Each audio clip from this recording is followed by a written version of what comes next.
Berarti 3.000 gua disita sama bank, sama 1.000-1.000-nya karena gua nggak bisa bayar 4.000. Habis 1.000 gua tuh. Habis. Nggak bisa balik lagi. Nggak bakal bisa balik lagi. Oh, itu futures, guys. Kalau lu sampai boncos, lu nggak bisa berharap dia bakal naik, berharap balik lagi. Balik lagi. Meskipun ini udah balik nih, Cleo naik lagi harganya jadi 5.000 atau bahkan 10.000. Tuh. Duit 1.000 gua. Kita kasih solusi. Bapak trader internasional. Internasional. Nasional. Keju. Wih, keren. Kevin Jonathan. Mantap nih. Jadi khusus kali ini yang mau gue bahas adalah kehati-hatian teman-teman semua untuk di ranah futures. Trading yang memang luar biasa nih pergerakan deh. Gampang cut loss, gampang boncos.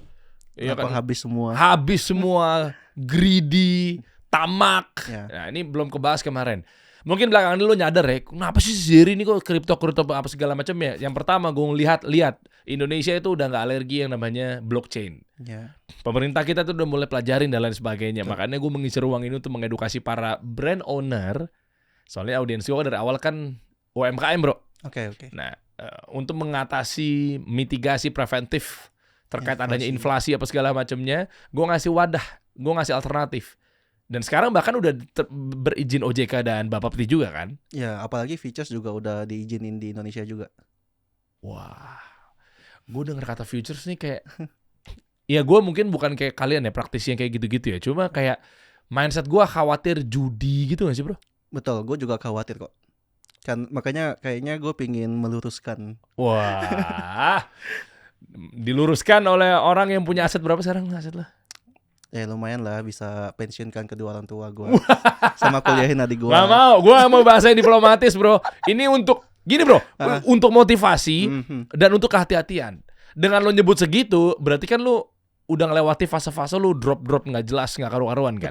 Betul banget. Coba di exchange yang pertama, gue tahu lo pasti lebih dari satu exchange lo. Ya, karena gue kan mau aman juga, karena kita tahu kayak kemarin sempat ada yang crash kan, ya FTX itu kan. Jadi gue harus punya beberapa exchange lah yang gue jaga-jaga. Yang pertama ya bisa lah beli Aston Martin lah. Triliunan ya? Enggak lah, belum nyampe. Masih di bawah lah kayaknya. Bisa aja. Yang kedua? Yang kedua ya yang gue buka. Sekarang udah sampai 200-an sih USDT atau sekitar 4-5M. Yang gue buka ya. Yang lo buka ya? Yang satu lagi gak lo buka ya? Yang itu gak gue buka. Boleh lihat handphone lo gak? Kata lo udah buka, lo nantangin gue. Tapi ingat ya teman-teman ya, justru gue di sini mau akan hajar habis-habisan. Cuy lah, hajar habis-habisan. Gue diserang market kripto nih. Gue akan concern habis-habisan terkait futures guys. Waspadalah. Ini yang lagi di open. Terutama untuk para trading, jangan sampai lo akhirnya menjadi penjudi karena lu nggak ngerti cara mainnya. Gue nggak mau, gue mau berantas itu semua nih. Gue pengen positif. Jangan salah tekan ya, jangan close all. Ya. Aman bro.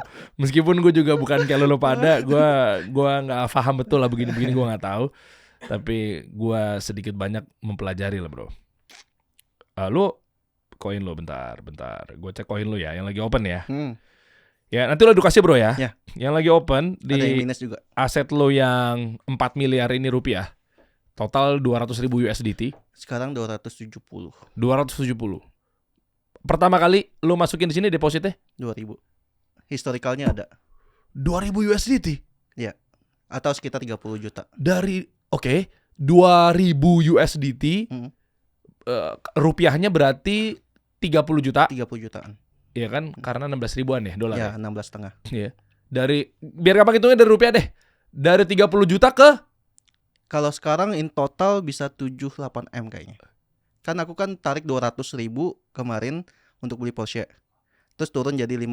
50.000 itu sekarang jadi 270. Oke. Berarti kita ngomong jangan lu tarik dulu deh. Karena itu tarikan itu kan kemauan lo, bukan kebutuhan lo mungkin. Iya, ya berarti 30 juta ke lu ngubah 30 juta ke trading. Dalam waktu? Dari bulan 4 ya, yang ini doang ya. 4, 5, 6. 2 bulan? Iya. Sakit. Wah, gue baru ngintip dikit aja leverage lu 100 kali. Bahaya banget bro. Bahaya banget. Gila nih orang. Setuju. Ya ini buat edukasi teman-teman semua ya, buat pengusaha UMKM dan lain sebagainya. Kalau lo mau mengembangkan aset, lo pengen coba untuk trading, hati-hati ya. Ini sama sekali tidak ada masukan, tidak ada inspirasi mengajak kerana kayak begini-begini. Di sini makanya gue mau lurusin nanti. Oke, ya, gue lihat dulu bentar ya bro. Siap. Gue jadi hati-hati mencet nih takutnya nih. Aman bro. Exchange juga gue familiar juga sih. Oke. Ethereum leverage 100 kali. Margin 700 10 jutaan. 10 jutaan. Oke. Profitnya? 31.000. Ya, USDT. 400 juta ya. Lo ini lo futures lo diemin berapa? Itu belum lo close berapa? Berapa lama ini? Jadi waktu itu kan gue open 10 juta, itu pas duit gue itu udah 100 juta di exchange itu. Nah, iya, lu diemin sampai sekarang kan? Sampai sekarang gue diamin. Soalnya gue entry di 1490, sekarang Ethereumnya 2500. Oh iya. Berarti lu emang niatnya long term futures ya? Gue pengen TP sebenarnya di 3.000, cuma nggak nyampe. Mentoknya 2.800 kemarin. Oke. Target gue masih ada. Oke. Nanti lu jelasin setelah gue coba runut ya. Ethereum leverage-nya 100 kali. Bro, bahaya banget bro. Ngilu gue. Tapi gue ada SL. Oke juga lo ya. SL-nya berapa persen dari entry price? In that time gue cuma 2% SL. 1-2%. Oh, ya balik modal doang ntar ujung-ujungnya kalau. Oh, itu yang pas awal buka maksudnya. Oh, dari awal buka ya. Sekarang udah lo trailing stop naik pelan-pelan. Gue tarik kurang lebih 20.000 SL plus 2. Oke. Stopping loss SL. Oke, lanjut. Trailing. Duh, gue gak familiar lagi koin-koin lo. TRB apa ya bro? Taylor kalau kata orang-orang. Ya itu koin salah satu yang aku masuk gara-gara aku kan tahu cara main dari market makernya. Itu DWF. Wah, gak paham gue.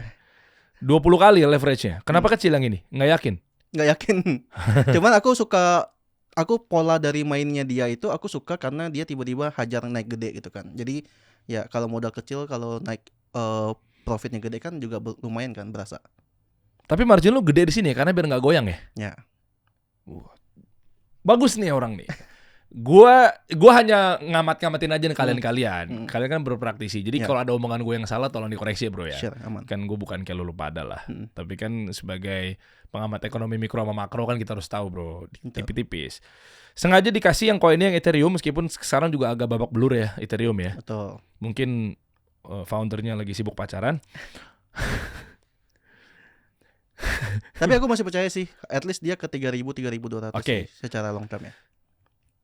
Kalau ngomong future berarti utang marginnya lebih rendah, kecil, yang diutangin juga lebih banyak, tapi dia berani karena koinnya agak kuat. Ya. Soalnya bahaya lu kena liquid abis lu kalau nggak kuat. Betul. Makanya pas awal 2000 gue cuma buka BNB sama Ethereum. Oke, ini kita runutin ya. Tapi udah gue close. Oke, TRB ini leverage-nya 20 kali, marginnya 2000-an nih.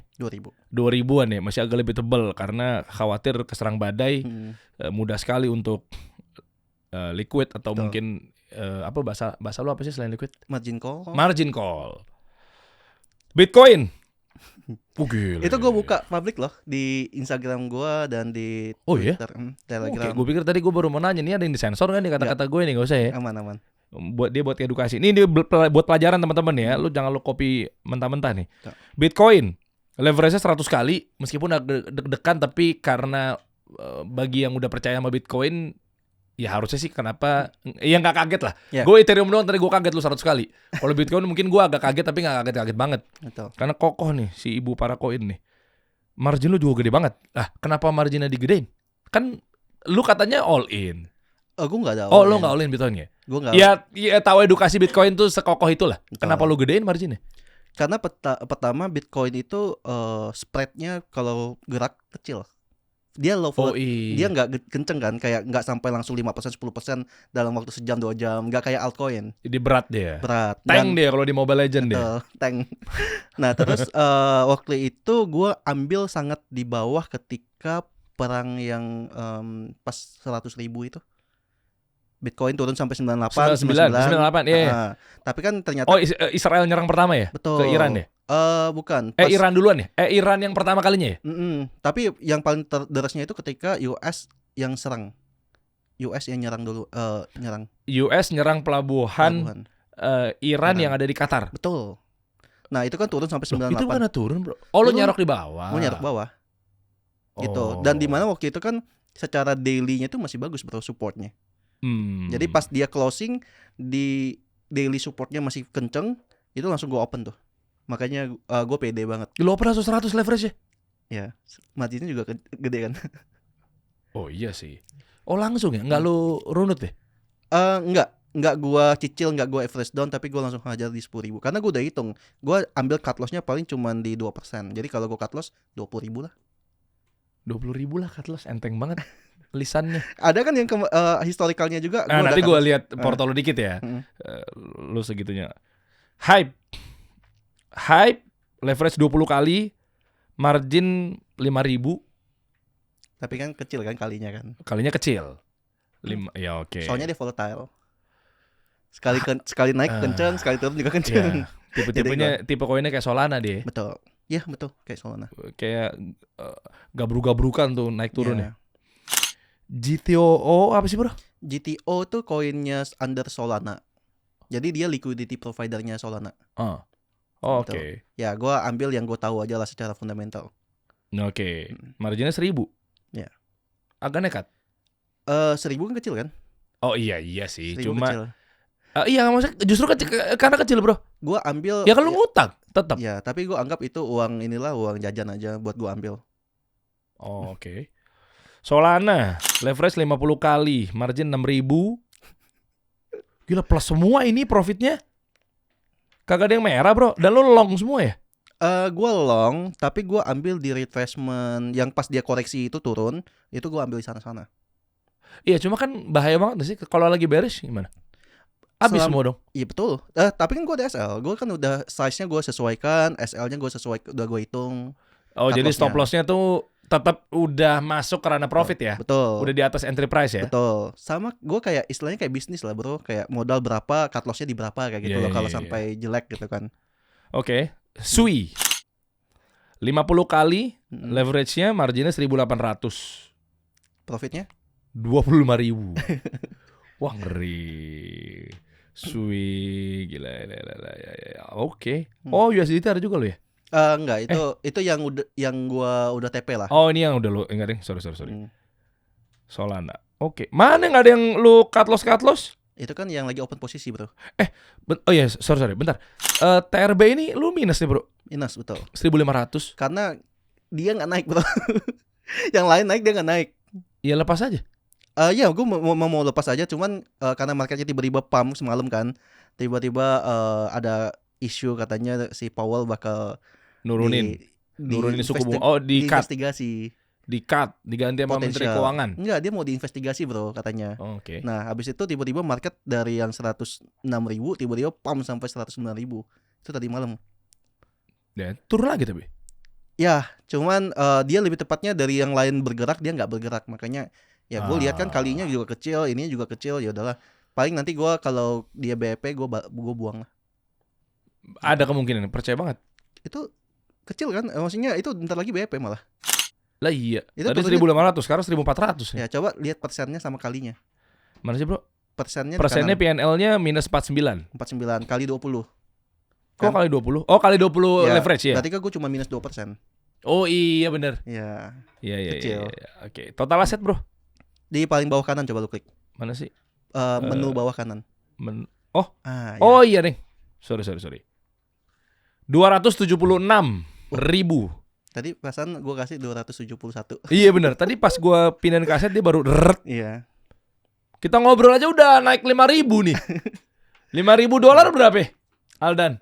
90, 80, 90 juta. Oh enak juga ya ngobrol dikasih solusi. Kayak kerja kayak lu begini ya. Baru ngobrol kayaknya 15 menit, uang masuk 90 juta gitu kan. Iya. Lu duduk di sini aja pun ada uang masuk, dibayar. Enak juga ya trader. Tapi hati-hati. Berbahayalah futures. Lu klarifikasi di sini. Apalagi mau gue lihat ya? Cut loss-nya? Iya. Mungkin yang gue open. Iya. Sorry bro. Gua tahu tapi kurang familiar exchange-nya. Jadi UI-nya nggak hafal. Coba. Nah, ini yang udah close position, yang udah gua TP, yang udah gua cut loss. Anyway, lu kenapa pakai exchange yang gini? Iya terkenal sih exchange-nya, tapi kenapa yang ini? Alasan pengen tahu aja sih. Pertama kan gue pakainya memang yang utama, yang top satunya itu udah yang utama gue. Semua orang pakai itulah, tahu. Terus yang top ini kan top 3 lah.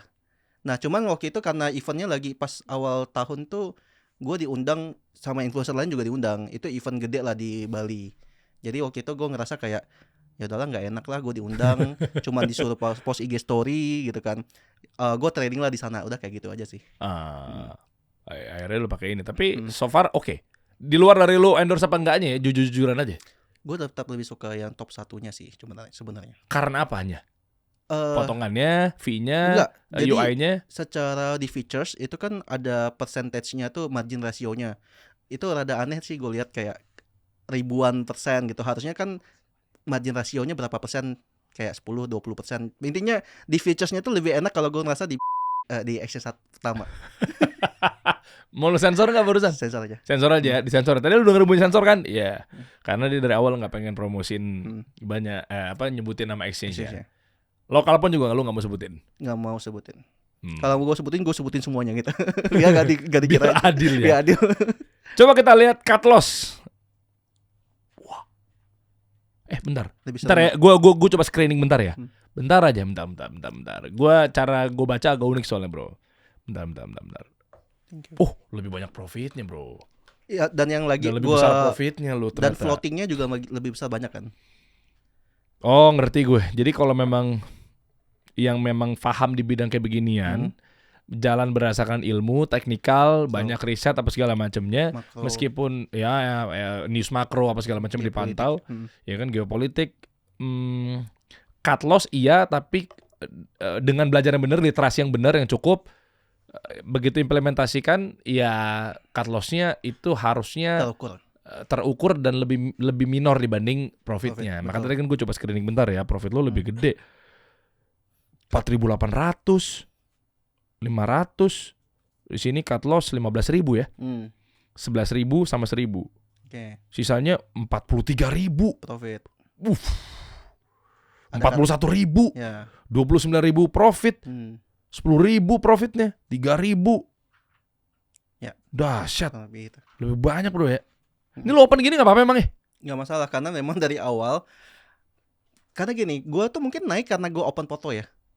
Oke. Itu juga sih. Dan jadi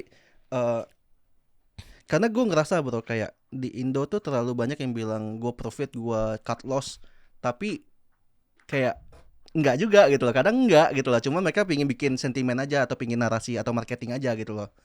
Jadi gue ngerasa kayak ya udah, karena kayak gini bro. Kenapa gue pede gue buka? Karena gue kan post juga di YouTube. Gue bilang ini gue ambil, ini gue buang, gue short, ini long gitu kan. Gue di YouTube gue public gitu, gue bahas bro. Nah, dan kalau mereka ikutin harusnya sama seperti gue gitu loh.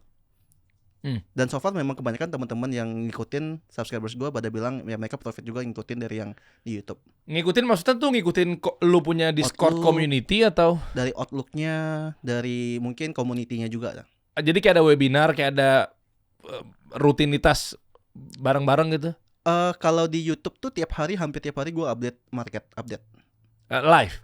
Secara ya recording lah. Tapi gue langsung update 10 menit itu gue langsung upload juga, nggak ada edit. Berarti lebih mending pantau lu dibanding Bloomberg? Nggak gitu juga. Nggak gitu juga. Jangan dong. Oh guys, nggak perlu langganan Bloomberg terminal guys. Cukup pantengin. Kejoberg. Iya. Oke. Anyway, Mas Daru kenal juga. Ya nggak, Pak Direktur. Ntar sangkanya gue nggak gitu lagi. Ya, aman, Bloomberg keren. Ya, Bloomberg. Bro, ini gini bro. Kita bahas, kita runut ya. Gimana caranya bantu ekonomi mikro, pelaku usaha, ekonomi kreatif, UMKM untuk keluar dari kemiskinannya. Ada beberapa orang ngomong, kayak kemarin insight-nya Andri Hakim. Dia ke saham, kenapa? Karena kok gua 8 tahun bisnis cuma dapat 1 miliar ya. Iya, meskipun gayanya orang beda-beda ya. Gua nggak bilang bahwa itu udah pasti segitu, enggak. Tapi maksudnya dia udah lakuin secara optimal. Makanya akhirnya dia pilih saham dan lain sebagainya gitu ya. Mungkin Warren Buffett oriented apa segala macam, ya gue nggak tahu. Tapi intinya adalah gimana caranya bantu mereka ketika inflasi menyerang, ekonomi krisis, mereka tahu langkahnya kemana sehingga mereka bijak dalam mengelola aset. Tapi yang mau gue titik beratkan, lu kan futures mania nih bro. Gue juga sebenarnya 70% tuh di spot bro, 30% doang yang gue di futures. Oh dari aset. Betul. Nah ini bukan kawan-kawan ada yang 90%, 10%, lu 70-30 ya? 70-30. Ya formula gue pribadi lah. Spotnya di Bitcoin. No. Gue punya pilihan altcoin gue sendiri dan gue tipenya keluar masuk barang. Jadi kalau exitnya udah tercapai, gue bakal keluar. Oh, lo main ini ya, apa meme Keluar coin gitu-gitu ya, yang lagi rame apa? Di meme, altcoin lah. Altcoin Sentimen. ya? Kan biasanya ada sentimen di AI. Terus kayak hari ini kan sentimen di Solana. Kenapa? Karena Solana bakal ada Solana ETF. Jadi makanya lu tadi lihat ada GTO, ada Solana kan? Iya. Nah, gitu. Oh, makanya lu udah ngerapat ke sana. Betul. Karena Solana ekosistem. Lagi ada ETF yang dia udah mau di-approve. Ada hubungannya nggak sama tadi siang? Kalau nggak salah, gue lupa jamnya jam 12 ya kalau nggak salah. Okay. Masuk market Eropa ya, Asia, transisi Asia ke Eropa. Bitcoin tiba-tiba koreksi kan, sempet ya? Sempat. Ethereum juga, tapi dia malah ke atas Solana. Kocak. Ya, karena mungkin kita ngomongin sentimen ya bro. Kalau sentimen lagi kenceng, dikasih koreksi kan dia juga sempet turun, tapi tiba-tiba langsung dimakan tuh istilahnya. Kalau kita ngomongin mungkin demandnya kenceng ya. Kayak makanya gue bilang kalau lagi bull market, kalau koreksi dikasih dikit aja pasti bakal dimakan, langsung bisa kenceng naik juga. Karena orang-orang yang nggak punya barang menunggu itu. Gitu. Oke. Orang-orang yang nggak punya barang menunggu itu, berarti lo penganut Bitcoin zero sum game. Aduh. Nyampe juga di obrolan. Lu sendiri yang mancing. Lu ngobrol sama penyiar radio nih bro. Jadi gue liat celahnya nih bro. Gue menghindar tadi tuh. Lu sendiri yang ngomong. Lah narasinya kan bener gak? Gue cocok masuknya. Lu bilang orang-orang yang menunggu itu gantian dong. Berarti kalau menunggu udah harus yang dikorbankan. Ada korban dan ada tumbalnya. Berarti lu penganut bahwa Bitcoin is zero sum game. Mungkin gua tidak akan menyebut itu dulu, tapi gue nyebut konsepnya dulu. Mungkin gini, zero sum game or not, menurut gua tuh kayak mindset trader sama investor lah. Jadi beda sih. Kalau aku bilang kayak yang mungkin ngebahas ngarahnya ke zero sum game tuh orang-orang yang traders. Gitu. Jadi kan kalau kita ngomongin trading, uang itu kan bukan dari atas, bro. Tiba-tiba market pump gitu kan. Tapi kan karena ada yang masuk. Nah, kita ada yang masuk, kita udah beli di bawah, kita take profit gitu kan. Nah, jadi poinnya adalah pasti cuma perpindahan uang doang. Nah, kalau memang itu disebut zero sum game ya, gua nggak bakal ya mau gimana gitu kan. Tapi basically kayak exchange lah. Ada bid and offer, ada yang ngantri jual, ada yang ngantri beli. Oke lah bro, gini bro. Di berita tuh ada yang mengatakan bahwa ekosistem kripto berpotensi bantu UMKM naik kelas. Kita lihat bahwa negara kita juga nggak alergi dengan ini. Ya kan banyak legalitas yang sudah akhirnya keluar. Banyak juga narasi-narasi gimana caranya mengamankan aset negara. Ya kan. Bahkan rupiah itu punya proyek Garuda. Udah denger belum? Udah. Rupiah nanti akan digital.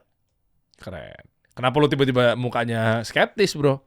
Ada apa sih sebenarnya? Saya reaktif nih. Kalau udah urusan pemerintah, saya akan bantu program pemerintah. Ada apa emang bro? Soalnya gue ngerasa kayak di Indonesia itu teknologi itu kayak telat dan problem banyak. Iya, mumpung gimana ya? Daripada telat, belum ada kata terlambat bro. Ya. Sama katanya kan biasanya budgetnya besar tapi hasilnya kecil. Nggak sebagus itu. Yang mana? Ya kayak contohnya Kotex dulu. Yang problem kan. Ya, oke. Cost-nya gede tapi ternyata aplikasinya banyak yang problem. Oke. Ya aku takut aja sih ke arah-arah sana aja sih. Oh, itu yang lu takutin. Tapi kayaknya ini agak keluar topik ya. Dan antara 3 orang hebat masuk di situ semua berarti udah dipikirin dong. Ya. Aset mana yang mau diputar dan dikembangkan sampai segala macam kan. Yang terhormat Pak Rosan, Pak Doni, Pak Pandu, keren. Ya kita doain aja ya. Tapi dengan adanya seperti ini gimana bro? Sebenarnya gue cerita dikit deh. Pengen tahu deh mundur belakang bro. Sampai lupa gue.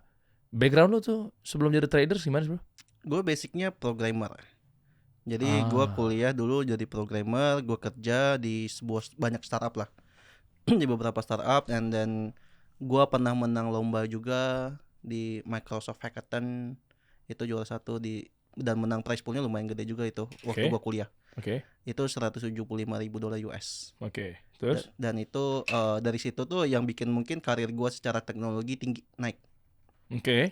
Terus? Dan seiring waktu pas momen 2017 tuh kan gue lagi bikin program itu harus pakai teknologi blockchain lah. Terus? Nah dari situlah gue kenal, gue penasaran tuh use case apa sih yang make blockchain. Rupanya ada Bitcoin waktu itu di 2017-18. Oke. Nah habis itu gue coba, dan waktu itu lagi ramai juga tuh Bitcoin, jadi gue masuklah ke sana. Makanya gue mungkin dari yang program dari teknologi guy bisa cenderung ke kripto itu gara-gara blockchain. Oke, emang rata-rata orang-orang IT, orang-orang computer science gitu-gitu ya rata-rata ya? Maksudnya kan Kebanyakan ya. kebanyakan begitu ya? Mereka kebanyakan justru masuk ke kripto daripada ya saham mungkin. Oke. Makanya akhirnya Satoshi Nakamoto apa segala macam juga dunianya di bidang itu juga ya? Dia yang nemuin apa segala macam. Betul, ya? pasti dia seorang programmer basically. Oke. Nah, maksud gue gini, ketika akhirnya lu ke Bitcoin di 2017, lu masuk waktu itu Bitcoin di angka berapa? 2017-18 itu di 50 juta. Waktu itu Bitcoin masih 50 juta rupiah. Lu masuk situ? Gue masuk kecil, 10 juta rupiah doang. Di hold atau? Waktu itu gue hold dari 50 juta, dia naik sampai 200 jutaan. Terus?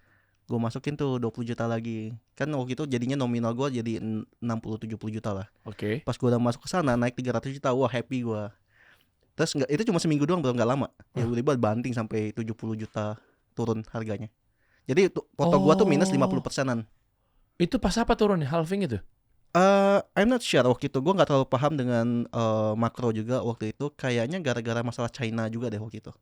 Terus boncos dong? Boncos. Dan kayak telanjur lah, basah gitu. Yaudah gue diamin aja waktu itu. Ya seperti pada umumnya orang-orang yang ngomongnya investor sebenarnya kena nyangkut aja. Ya oke. Ya, nah tapi waktu itu gue kan biarin tuh. Nah tiba-tiba, dan gue sibuk kerja, dan waktu itu kan tiba-tiba COVID juga kan. Nah jadi kayak gue lupa lah sama duit gue di situ. Ya udah tiba-tiba 2020 kripto naik lagi tuh. Nah waktu itu tiba-tiba pumping, dan gue kan langsung cek lah foto gue, malah naik 3 kali. Gitu, malah naik 3 kali 4 kali waktu itu. Dan jadi waktu itu gue mulai lagi lah terjun di sana. Gitu, gue mulai lagi, gue main kripto aktif di 2020-2021. Oke. Sekarang akhirnya total asetnya dari platform exchange yang pertama dan exchange kedua lu gabungin 8 miliar plus berapa tuh yang exchange yang pertama?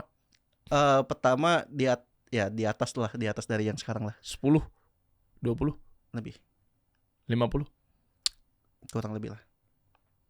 dijumlahin. Oke. Nggak gede lah. Gue masih miskin bro. Masih miskin. 50 miliar miskinnya siapa bro? Kan kalau boleh tahu nggak, jawab dulu anak aja lo. Nggak, kan jangan sombong lah Anda. Nggak, kata orang kan kalau lu masih kalah bro sama bro Timothy katanya gitu kan. Ya udah. Bukan, gue lagi topik pembahasannya jangan naik ke atas bro, naiknya ke bawah. Ke bawah kesenjangan sosial.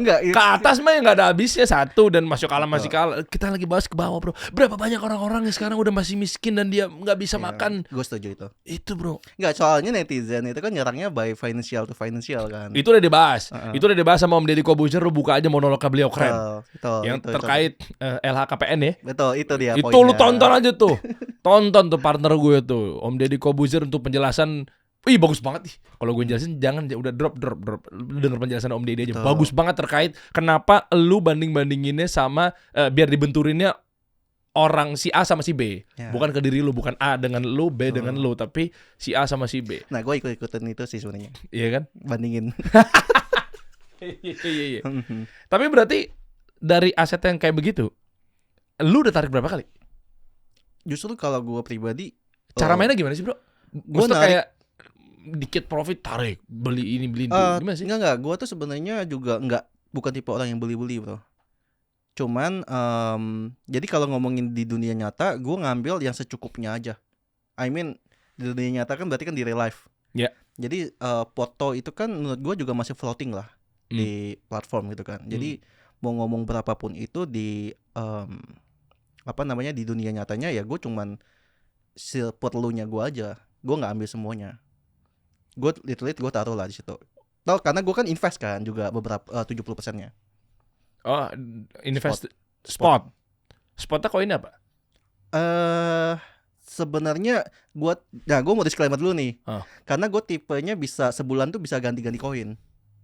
Investnya bukan invest ya, mungkin lu bilang invest kan. Lah invest kok ganti-ganti koin karena gue punya target exitnya. Nah kebetulan target exit gue tuh sekarang udah mulai dekat.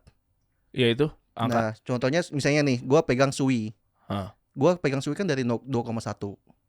Nah sekarang kan udah hampir $3. Ya udah bentar lagi gue mau buang. Nah terus juga gue kan ada beli Ethereum dari 1.490. Nah sekarang kan udah 2.500. Gue mau buang di 3.000 juga gitu loh. Jadi yang gue tuh udah targetin dan so far targetnya tuh udah mulai dekat. Dan kayaknya gue pingin buang barang hampir lumayan banyak itu di 50% lah mungkin. Itu di bulan ini atau bulan depan. Oke. Dan Bitcoin berapa? Nggak punya. Kenapa lo nggak punya Bitcoin? Ya karena gue kalau ngomongin di kripto ya, mungkin tergolong itu nominal. Gue ngerasa gue masih kecil lah, dan gue mau dapat lebih. Dan gue lumayan cukup paham di dunia altcoin. Menurut gue kayak BTC kan kalau balik kita ngomong lah kalau ke 200.000 berarti kan butuh sekitar 90%-an lagi kan profit kan. Sedangkan nominal atau uang yang ada di Bitcoin itu kan anggaplah kita ngomongin di dalam poolnya itu udah sekian ribu triliun. Atau 1.000 triliun lah kita segampangnya gitu kan. Kalau dia mau 100% berarti kan dia butuh 1.000 triliun lagi duit untuk naikinnya. Berarti duitnya butuh gede. Nah sedangkan kita poinnya adalah butuh uang gede untuk masukin ke sana, tetapi kalau uang gede itu dimasukin ke altcoin kan naiknya lebih gila. Oh paham gue. Upside-nya. Lo mainnya di situ. Tapi kan mau semaruk apa sih? Betul. Sisa-sisa tinggal menuju ke 21 juta Bitcoin itu. Makanya gue mau TP dalam waktu dekat. Gue kayaknya 111 sampai 112 gue udah pingin buang taking profit 20-30% dulu. 114-115 kayak mungkin gue bakal 50% gue buang spot gue. Ngapain 114 lo take profit? Karena gue secara teknikal gue melihat bahwa di situ memang udah topnya lah secara Fibonacci-nya. Lah kalau dinaikin sampai 200.000? Ya rahasia bersyukur gue aja. Gue bersyukur dengan apa yang gue take profit. Karena gini bro, gue ambil altcoin dan ambil Bitcoin tuh di 76.000. Tapi nggak semua orang ngambil di 76.000. Mereka justru ngambilnya di 100.000. Oh iya. Kan. Dan gue profitnya udah even rata-rata altcoin gue udah 100%. Kenapa gue nggak nunggu market nanti koreksi 30% sampai 50%? Kalau dikasih 50%, tapi ya, 30% kan maksudnya gini. Ya udah, gue take profit, gue tunggu lagi market koreksi 30% lah. Nggak perlu agresif kan? Kenapa lu mesti beli di pucuk di top yang lu udah lihat di atasnya tuh ya di situ gitu loh. Mending lu tunggu dia pas udah koreksi, kan lu lebih enak.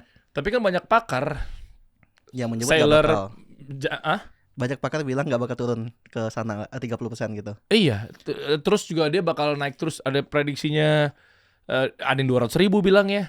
Kalau nabung gak apa-apa. Misalnya kayak lu bulanan atau mingguan lu tabung 1% or something gitu. Tapi kalau lu misalnya kayak langsung pakai uang gede itu bahaya sih. Kalau turun sanggup nggak nanti misalnya uang gede lu langsung masuk tapi turun 20% 30%. Kan kita tetap harus antisipasi. Oke, tapi menurut lu pribadi Fibonacci atau apapun itu Bitcoin apa setinggi apa? 120 tuh sebenarnya gue udah bahas dari pas dia di 80.000. Even dari sebelum dia nyentuh ke 100 ribuan dulu. Karena secara Fibonya satu swing yang dari tahun 2021 2022 itu ngarahnya ke 120.000. Nah, cuman kalau aku pribadi kan aku melihat apa yang udah di depan mata aja. Toh juga sebenarnya ya kayak dari 110.000 ke 120.000 kan nggak gede juga naiknya bro. Kalau ke 120.000 ya kan. Maksudnya ya udah, gua kan nggak bakal bisa tebak topnya pasti di mana. Loh, tapi dengan hitungan lo berarti udah pasti turun gitu dari 114.000. Aduh, lo jangan ngarang sana. Nggak, gue nanya. Gue diserang sama Bitcoiners ntar. Gue nanya. Kenapa lo mau buang tuh Bitcoin sampai di titik 114.000 atau 115.000? Kenapa? Kayak lo udah nggak ada harapan lagi nggak akan lebih dari 115.000? Lebih ke arah gue floating profitnya itu yang dari bawah lumayan banyak. Dari 76.000. Ya, dan gue banyak yang masih floating dan gue pingin realize aja.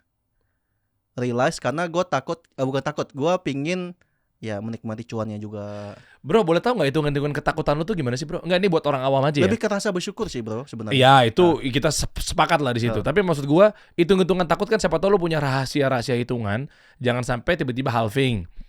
Jangan sampai tiba-tiba bearish market yang ya udah abis itu nyangkut udah lu gitu loh. Gini, setiap 4 tahun sekali kan market cenderung, kita udah tahu lah pasti selalu kena turun kan. Mungkin 30%, even setiap cycle tuh sebenarnya kalau kita ngomongin jelek-jeleknya bisa turun 60%, bahkan Bitcoin 60% sempat turun.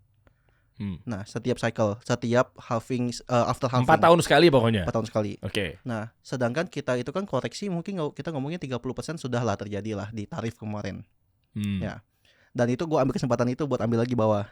Nah, sekarang kan gue tinggal ya udahlah mau dia di pucuk mana kek gitu kan. Gue expecting turun 20-30% itu pasti akan terjadi setiap 4 tahun sekali. Katanya udah berubah sekarang trennya nggak Ya, 4 tahun gitu. Tunggu, gue takut nih sama Ko Ray soalnya. Dia bilang this cycle is different kan, dia bilang kan. Iya. Tapi Nah, nanti gue tiba-tiba muncul di Twitter yang takut, gue cinta damai kok.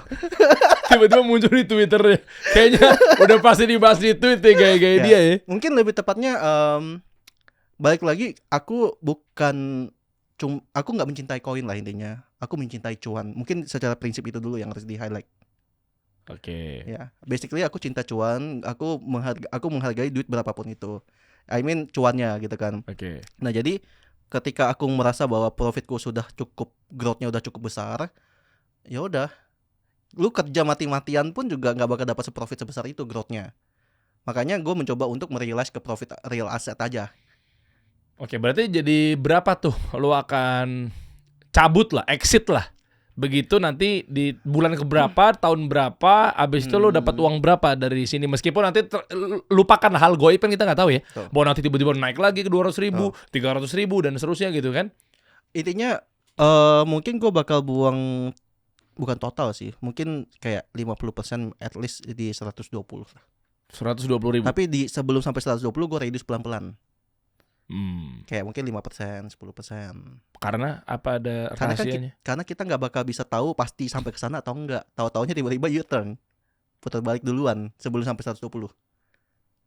Kan kayak contohnya dulu ya, kalau lu sadar pas momen 2021 tuh orang-orang kan market kan di 66.000 tuh. Nah, orang bilang bakal ke 100.000 tuh di tahun 2022, tiba-tiba U-turn sampai 15.000. Oh iya. Contohnya kayak gitu. Kita kan nggak bakal pernah tahu pasti atau enggak. Dan yang bisa mungkin kita lakukan adalah pelan-pelan turun nih, pelan-pelan beli atau pelan-pelan buang gitu. Berarti agak ngeri juga ya kalau yang mindsetnya holders, ini nge-hold yang gua nggak akan pernah buang Bitcoin gue misalnya. Kan itu berarti bisa jadi nggak salah sebenarnya, tapi balik lagi lu beli di harga berapa bro gitu kan. Kalau lu beli di harga bawah ya lu masih fine kan, masih tenang. Tapi lu kalau lu beli di pucuk kan lumayan gemeter. Turun kemarin aja yang tarif sampai 74. Kalau ada yang beli di 100K-an itu pasti udah gemeter bro. Apalagi kalau buangnya gede ya. Oke. Ada hitungan khusus nggak menurut Kevin Jonathan bahwa gua nggak tahu kan lu kan technical banget nih. Kayak misalnya contoh, gua nggak tahu total Bitcoin lu ada berapa nih guys yang ada di sekarang nih buat istilahnya ngamanin nilai inflasi, nantinya ada inflasi atau mungkin nilai rupiah kita ketika melemah gitu ya. Mau lu 1 juta, kita hargain lah di sini nggak ada kesenjangan gue guys. Lu punya Bitcoin 1 juta rupiah gitu, 5 juta, 10 juta, 50 juta, 100 juta dan seterusnya, gitu kan. Hitungan lu gimana sih bro? Kan mereka juga agak-agak ketakutan ketika kami ingin bantu nih channel ini untuk bantu para pengusaha, bantu para investor gitu kan, karena mereka nggak punya akses buat nanya-nanya orang-orang praktisi hebat gitu, kayak lu salah satunya. Kalau gue pribadi mungkin pertama yang gue info ya, gue hampir tiap hari itu buka chart dan gue analisa. Hari ini tuh dengan data hari ini kira-kira Bitcoin masih potensial nggak ke atas atau nggak ke bawah. Nah, kalau gua lihat sebenarnya kita kalau ke 120 tuh sebenarnya menurut gua itu udah cukup lumayan berat lah. Bisa nggak? Bisa. Cuman mungkin harus ada news yang pendukung. Misalnya ternyata beneran nanti kita cut rate. Suku bunga. Jadi turun. Ya kan? Atau mungkin yang katanya QE itu bakal bisa bikin market menstimulus market gitu kan. Tapi masalahnya kan kayak sekarang selama Jerome Powell masih pegang yang menjadi mungkin kita ngomongin ketuanya The Fed, dia kan masih nggak mau kan. Kan tinggal Ini gua bahasa bodohnya aja. Kan tinggal dicopot sama Donald Trump. Ya tapi kenapa nggak dicopot-copot? Belum kan? Maksudnya belum ada kepastian. Udah ada mulai Ya, dikasih endorse media-media tertentu itu naikin Scott, Menteri Keuangan Amerika Serikat udah mulai digadang-gadang akan gantiin Powell. Betul. Nah makanya gue cuman expect news itu at least bisa naikin at least ke 114, 112 gitu loh, atau 120. Nah balik lagi nanti kalau udah sampai ke sana, gue harus tahu dulu buying pressure-nya masih kuat nggak? Kan pasti ada buying pressure dong ketika news itu muncul. Kayak contohnya semalam tiba-tiba 106.000 tuh naik sampai 109.000 karena si The Fed, si Powell itu kan mau diinvestigasi kan. Iya. Nah oke, tapi nggak breakout sampai 110. Karena emang Powell nggak nurunin suku bunga, masih tetap kita lihat dulu aja. Tapi potensi di bulan Juli, dovish. Betul, bulan Juli, bulan ini kan harusnya. Iya. Ya, makanya gue masih positif bullish di bulan ini sama bulan depan. At least minimal sampai mentok-mentok bulan depan lah. Gue pengen lihat, karena menurut gue gini bro, sentimen itu kan perlu bangun. Ya dan harus kayak estafet. Harus ada momentum tuh harus dijaga. Nah kalau sampai lost momentumnya sampai sebulan 2 bulan gak ada berita apa-apa lagi kan ngeri kan. Alhasil nanti ya kalau kita ngomong kayak viral lah, kalau viralnya itu nggak ada momentum yang estafetin, nanti takutnya malah lost momentum, orang pada nggak jenuh megang barang yang untuk traders atau lainnya, akhirnya jual kan. Nah itu sih intinya. Aku intinya mencoba mencari cuan lah dari setiap everyday and ya setiap hari gitu. Kalau ngomongin cuan nih bro, tadi kan lu udah bahas dari sisi lu pribadi kan programmer gitu kan, akhirnya lu nyemplung ke kripto, ya tradingnya, tradernya lah ya. Sekarang obrolannya gue pengen fokuskan ke UMKM-nya. Oke. Berarti kalau mereka mau memulai terkait apapun, ini kita pinggirin dulu spot sama futures ya bro. Ya. Meskipun nanti gue masih pengen atau penasaran futures ini cara mainnya gimana biar mereka tuh nggak berpikir bahwa ini nih berbahaya nih. Gimana maksudnya? Mereka kan banyak yang nyemplung tapi akhirnya banyak yang boncos. Betul. Akhirnya nih gue sih sangat tidak rekomen gitu ya. Betul, sangat. Dengan hal ini ya. Maksud gue lu ntar denger aja penjelasan dari Kevin. Tapi gini bro, UMKM punya cuan. Mereka pilihannya gimana caranya di saat ekonomi lagi naik turun apa segala macem, belum stabil. Oke, terus mereka beli emas. Iya dong. Ya. Atau juga mereka beli Bitcoin. Ya. Nah, caranya gimana sih bro? Untuk agar tetap seksi gitu loh. Dari keuangannya dia apa segala macamnya. Soalnya kalau dia cuma punya 10 juta dengan segala hormat, ya dia cuma dapat 0,00000 Bitcoin bro. Mungkin info juga bahwa masih banyak yang nggak tahu bro, kalau Bitcoin tuh even lu punya uang 100.000, 200.000 pun lu bisa beli. Iya. Soalnya banyak yang bilang, oh Bitcoin udah mahal 1M, gue nggak punya duitnya gitu loh. Ya, cuman nilainya dapat berapa bro? Betul. Nah cuman poinnya gini, ya sama kayak emas lah. Gak ada bedanya kan Bitcoin kalau lu cuma beli 500.000 atau berapa, ya hitungannya emas juga begitu kan. Iya ada, cuma kan dia dikit, jarang antam ngeluarin yang betul, yang kecil-kecil ya. Iya.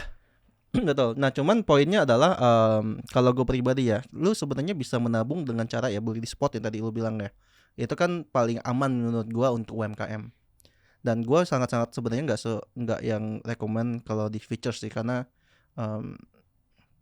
kalau gini, kalau di spot lu beli barang, kita ngomongin Bitcoin lah. Barangnya tetap lu pegang, tapi harganya aja yang naik turun kan, value-nya. Nah sama kayak emas lah. Nah itu lebih aman bro. Jadi kalau lu nunggu dulu percaya Bitcoin mungkin 3-5 tahun ke depan bakal naik lagi, ya lu masih bisa pegang dan lu masih bisa beli. Ya kayak emas kan, emas turun lu beli gitu kan. Atau lu punya beli intinya kalau menurut gua sih UMKM paling better bisa menabung dengan cara ya mungkin tiap bulan atau tiap minggu mungkin. Itu paling aman. Oke, mungkin bisa bedain dulu ya, dasar dulu kali ya, kasihan mereka taunya kan belum tahu nih bedanya spot sama futures. Mungkin pertama spot itu kayak lu beli emas lah secara digital. Jadi spot itu ya lu beli barang, ya layaknya trading, tapi tradingnya yang lu beli 1.000 jual 2.000. Ya. Ini Cleo nih, value-nya. Ya pakai harga yang rasional aja ya, yang real time ya. Ini Cleo, gue beli di agen, gue beli di pusat itu 4.000, gue jual di agen gue 5.000, gue cuan 1.000. Betul. Ketika Cleo sempat turun harganya di sebotol nih, jadi 2.000 misalnya. Ini nggak tahu aja, asal-asalan aja ya studi kasusnya. Lu rugi kan? Betul, rugi. Rugi tapi kan asetnya masih ada kan? Betul. Nggak disita kan? Betul, enggak. Karena gue bukan ngutang. Enggak. Karena bukan pinjaman bank untuk beli satu botol Cleo. Betul. Jadi ketika Cleo turun jadi 2.000, padahal modal lu 4.000, iya lu nggak ditarik asetnya. Tapi kalau Cleo balik lagi ke 5.000, cuan lagi. Ya, kalau dijual cuan lagi. tetap Kalau 1.000. jual. Makanya itu kan floating doang kan. Ya, ini spot. Spot. Kalau futures? Spot itu futures itu kayak ngutang sih, Bro.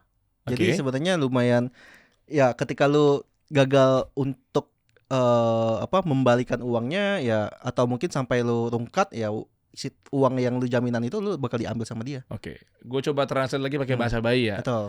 Oh iya. Lu pada jadi mau nggak mau gue belajar juga nih Bitcoin nih. Dan Futures terutama. Futures ya.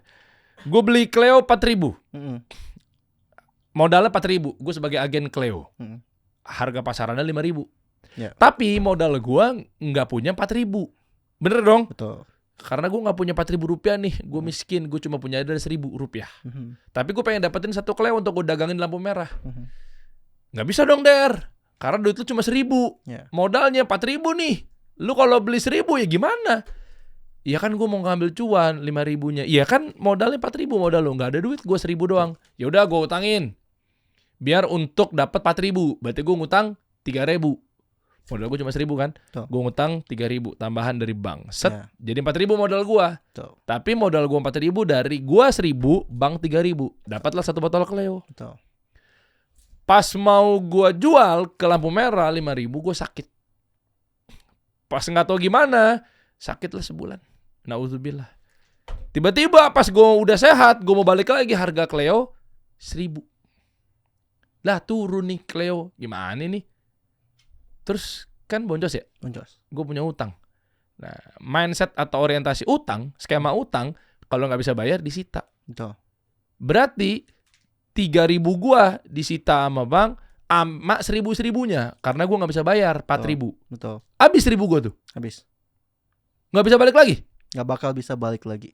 Oh, itu futures guys. Makanya intinya kalau lu sampai boncos, lu nggak bisa berharap dia bakal naik, berharap balik lagi. Balik lagi. Meskipun ini udah balik nih, kan gue udah kesita nih, cerot. 4.000 gue udah hilang. Ya. 1.000 juga sih sebenarnya, tapi kan sempat 4.000 kan, untung cuan nih. Padahal gue modal cuma 1.000 doang nih, dapat 4.000 gitu. Betul. Set, hilang. Cleo naik lagi harganya jadi 5.000 atau bahkan 10.000. Duit 1.000 gue hilang. Even dia ternyata balik lagi atau cuan 2 kali 3 kali. Oh, harga Cleo jadi 50.000. 50.000. Tetap nggak ada duit. Habis kalau udah istilahnya kan liquidate kan. Oh, likuidasi atau margin call. Itu guys. Jadi maupun gue bilang sama Pak Hermanto Tanoko, kan udah jadi 50.000. Ya 4.000 gue yang kemarin aja. Ya. Nggak bisa. Kan udah disita. Tuh. Makanya cara mainnya harus benar banget. Makanya gue nggak sangat menyarankan untuk orang-orang gara-gara sentimen gue yang 30 juta jadi 3M. Banyak benar-benar orang yang kayak bilang, wah gue punya tabungan tinggal sisa segini, bisa nggak? Wah gue bilang jangan. Lebih baik ya udah lu tabung, lu kerja aja, itu lebih better sih. Kalau jangan main futures, jangan trading. Dan spekulatif ya, dan gambling ya. Sebenarnya bisa dibilang gambling itu kalau lu nggak pakai technical, lu nggak pakai sentimen, ya kayak ya technical, pakai makroekonomi, news gitu kan. Tapi bias bro, ini goib bro, bukan aja gambling ya. Kalau lu kalau yang 50% cuman wah ini kayaknya bakal naik, wah ini bakal turun, ya itu. Kan intinya kan gue juga udah pasang trading plan juga kan. Trading plannya gue pasang. Terus juga narasinya apa nih, kenapa gue mau pasang long? Karena ternyata secara teknikal ini udah breakout. Atau ternyata gue mengambil sentimen di mana kayaknya nanti bukan kayak nanti tapi FOMC bakal bahas nih interest rate gitu kan, di cut rate atau enggak gitu kan, suku bunga gitu kan. Ya udah lu ambil posisi seperti itu juga bisa. Oke. Cara masuknya kan bukan di pucuk ya, apapun ya, mau spot mau futures gitu. Lu mau pucuk tapi short boleh. Tapi intinya balik lagi secara long atau short kan. Long atau short kan lu bettingnya naik atau turun. Jadi kalau short itu turun pun dapat cuan. Makanya di saat bear market short itu lebih oke. Masih bisa dapat cuan. Kok agak mengerikan juga ya. Betul, sangat mengerikan. Mengerikan short tiba-tiba cus naik lagi ke atas, Ya, hilang duit lu. tergantung lu Lah kan leverage. dipinjemin. Ya, tapi tergantung size lu, leverage lu. Iya, anggaplah Kecil. nggak usah bahas leverage Floating sama lah. marginnya, shit hilang semua, hilang. Habis. Gua udah liatin teman-teman gua yang sampai miliaran hilang, sampai belasan miliar hilang. Ah serius lo? Duit UMKM malah itu. Ya Orang-orang UMKM. Allah. Gitu. Dan bahkan ya maksudnya lu lihat sendiri lah, gua aja bisa cut loss sampai ratusan juta juga kan. Yang itu. Dan ya kalau udah sampai kayak gitu, lu ya maksudnya mungkin ya dia waktu itu longnya di 60.000 BTC, tapi turunnya sampai ke 40.000. Cut loss tuh habis tuh, total liquidate belasan miliar. BTC ke 100.000 nih. Ya mau gimana, dia nggak bakal bisa dapat uang dan nggak bisa balikin uangnya lagi. Nggak maksud ngajarin ya, berarti ya jangan contoh teman-teman. Tapi kan tinggal dipasang stop loss. Kenapa temen lu boncos? Karena mereka tidak punya pengetahuan itu dan mereka merasa bahwa itu nggak penting. Kayak contohnya kalau gue pasang stop loss nanti malah tiba-tiba kena stop loss terus terbang kayak gitu kan. Akhirnya mereka nggak pasang stop loss. Jauhin dari entry. Minus 40. Tapi kan SL-nya jadi lebih besar, ruginya makin besar. Udah pada habis semuanya? Ya, betul. Maksudnya maksudku kalau kamu pakai SL-nya terlalu gede, SL-nya gede kan berarti kan kamu bakal lebih mendapat impact ke foto kamu lebih gede. Iya, gue ngerti maksudnya Kevin. Iya, kalau mindset lu yang amburadul sih, ya ujungnya balik ke situ lagi kan. Ntar gue udah lebarin nih, rugi, cerot, ya rugi 1 miliar gitu kan. Kalau balik gimana? Nah, situ lagi kan ujung-ujungnya kan. Betul. Nah, susah itu bebel juga sih mereka sih kalau dikasih tahu ya. Begitu gue lepas, malah 2 miliar ruginya. Mendingan lu rugi 1 miliar dibanding 2 miliar. Nanti diserang balik lagi. Tapi emang lu udah pasti tahu. Betul. Bakal ke bawah terus. Mereka ngomong setelah kejadian. Tahu gitu kayak gitu kan. Iya bener. Iya sih ya. Kayak gitu-gitu tuh. Hati-hati ya guys ya. Ini berbahaya nih futures nih. Apalagi kadang ya kayak udah cuan gede tapi nggak mau pasang trailing stop atau SL karena ngerasa kayak udah tenang aja, udah jauh kok. Tiba-tiba tarif kemarin turun sampai ke dasar-dasar banget tuh. Jadi sepenting itu pakai trailing stop? Apa cukup dengan For stop me loss? sangat-sangat penting untuk menjaga aset. Bro, kita kerja di dunia nyata mati-matian bro, istilahnya gitu ya. Ya teman-teman di sini ya tadi lu bilang kan, teman-teman sini dapatin mungkin 10 juta itu udah profit yang bersihnya doang itu untuk tiap bulan gitu. Itu udah mati-matian. Lu dengan segampang itu masa iya di market kayak sampai habis-habisin gitu kan. Itu duit ya kayak beberapa ada yang komen ya kayak habis yang di forex atau di margin call, di liquidate, yang di futures. Itu ada bro yang sampai bilang kayak wah ini duit tabungan pensiun kayak gitu-gitu dipakai. Ada beberapa yang DM gua. Even yang kayak wah ini uang kuliah anak gua atau uang apalah gitu. Itu banyak banget yang DM. Oke. Gitu. Ya kalau nggak futures ya oke lah ke spot aja. Tapi spot kapan kayanya bro kalau masukinnya 10 juta rupiah di Bitcoin. Makanya ada banyak konten kreator, stand up comedian juga sempat ada yang nyenggol. Ya, ketika Bitcoin itu cuma yang kaya makin kaya gitu. Lu masuk kapan kayanya kalau angkanya kecil. Itu yang gue bilang kan, gainnya itu kan sekarang kalau kita ngomongin Bitcoin ke 200.000 naik 100%. 1 juta lu cuma jadi 2 juta bros. Nungguin 4 tahun, 3 tahun. Ya nungguin 3-4 tahun gitu kan. Makanya mungkin ya balik lagi lah, profil tiap orang beda-beda lah bro. Ada yang mungkin cuman sanggup dan merasa bersyukur ketika kayak invest ke reksadana atau mungkin ke deposito gitu kan. Ya balik lagi ke profil masing-masing sih dan rasa bersyukur. Ya, saran lu jadi gimana sih bro sebenarnya? Oke lah kita percaya sama Bitcoin misalnya. Terus jadi untuk ngamanin aset kita daripada fiat uang kertas naruh 500 juta 10 tahun lagi tetap 500 juta di bank itu, tapi 500 juta yang sekarang mungkin dapat rumah 10 tahun lagi nggak dapat rumah bro. Betul. Karena inflasi misalnya. Betul. Melemahnya mata uang kita. Mungkin kalau gue bisa saranin bukan saranin sih, not financial advice ya. Mungkin kalau gue pribadi ya masuk ke spot aja cukup. Kalau lu tujuannya mengalahkan inflasi kan apakah harus Bitcoin? Kalau lu ngomongin market crypto, kalau yang paling mature ya itu ya di Bitcoin. Yang paling mungkin dia naik kan, maksudnya karena gini bro, kadang Bitcoin naik yang altcoin lain tuh nggak naik bro. Oke. Atau bahkan ada yang turun. Karena sekarang orang-orang fokusnya ke Bitcoin. Semua institusi fokusnya ke Bitcoin. BlackRock, institusi, negara, gitu kan. Jadi kalau lu invest yang cenderung ke tujuannya mengalahkan inflasi dan kripto, yang paling aman dan nyaman ya di Bitcoin aja sih paling. tapi kan di market kripto. Lah kalau tidak ada market, nggak usah bawa embel-embel baju-baju market deh. Lu emas apa Bitcoin? Kita tujuannya sama-sama mengamankan aset. Kalau gue inflasi. pribadi sekarang pasti di Bitcoin sih. Tapi dengan tujuan mungkin kalau kita ngomongin nabung per bulan ya. Karena gini bro, kalau lu buka di Egg market cap ya, itu kan aset dunia. Top nomor 1 market tuh emas. Bitcoin tuh butuh kali 10 lagi untuk mencapai market capnya emas. Poinnya ngerti nggak? Tahu, tapi ada yang bilang 5 besar aset dunia. Ya secara apa tuh? Maksudnya Bitcoin 5 besar aset dunia. Tapi lu kalau lu buka, ya kita meskipun bukan kelima 10. sekarang gitu loh maksudnya. Berarti kan kita ngomongin potensial upside-nya Bitcoin ke arah untuk lebih besar, lebih cuan dibandingin ke emas. Cuman risknya juga lebih besar. Kan kalau orang bilang kan orang masuk ke emas kan karena safe haven, menjaga uangnya supaya nggak turun naik itu nggak terlalu drastis. Jadi mindsetnya bukan cepat kaya dari emas. Bukan. Karena pergerakannya 2%. 1-2%. 1-2% ya. Kalau di emas tujuannya kan untuk menjaga nilainya, value dari aset kita. Tapi kalau tujuan lu untuk lu invest dan lu mau cuan tapi lu juga mau mungkin ya kayak emas, ya itu di Bitcoin I think. Oke.